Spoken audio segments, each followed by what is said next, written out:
দর্শক, চট্টগ্রাম বিভাগের খবর নিয়ে বিশেষ আয়োজন কর্ণফুলী তীরের জন্য এখন আপনাদের নিয়ে যাচ্ছি চট্টগ্রাম স্টুডিওতে সহকর্মী তাজুল ইসলামের কাছে। ধন্যবাদ জিনা। জানিয়ে দিচ্ছি চট্টগ্রাম বিভাগের খবর। শীতের তীব্রতা কমলেও বাড়ছে ঠান্ডাজনিত রোগের প্রকোপ। কুমিল্লা আক্রান্ত শিশুদের ভর্তি করা হচ্ছে। আর সরকারি হিসেবে গত 15 দিনে কুমিল্লায় মারা গেছে 23 শিশু। কুমিল্লা থেকে জাহাঙ্গীর আলম ইমরুলের পাঠানো তথ্য, ছবি নিয়ে দেখুন ডেস্ক রিপোর্ট। কয়েকদিনের শৈত্যপ্রবাহে বিপর্যস্ত কুমিল্লার জনজীবন। হাসপাতালগুলোতে বাড়ছে ঠান্ডাজনিত রোগে আক্রান্ত শিশুর সংখ্যা।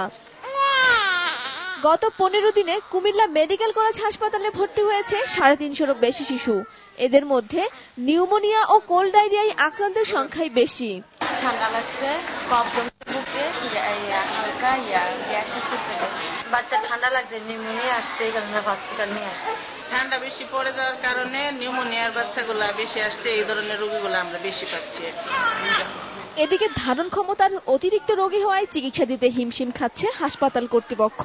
পেডিয়াট্রিক্স এবং নিওনেটাল ওয়ার্ডে সর্বমোট 60টা বিছানার ব্যবস্থা আছে।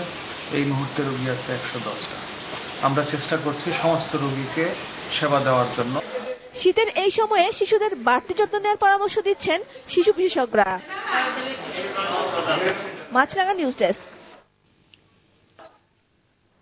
দর্শক, এই ছিল কর্ণফুলী তীরের আজকের আয়োজনে। চলে যাচ্ছি ঢাকা স্টুডিওতে জিনাতের কাছে।